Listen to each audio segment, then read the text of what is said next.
বাজার শিয়াল ভাইয়া রে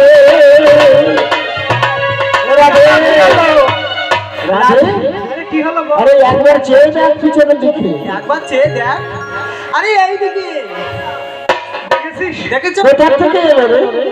কোথা থেকে? কাউকে দেখছিলাম না, এখন কোথা থেকে এসেছে? আমি তো কাউকে দেখিনি, তাহলে কোথা থেকে আসলো বলো তো?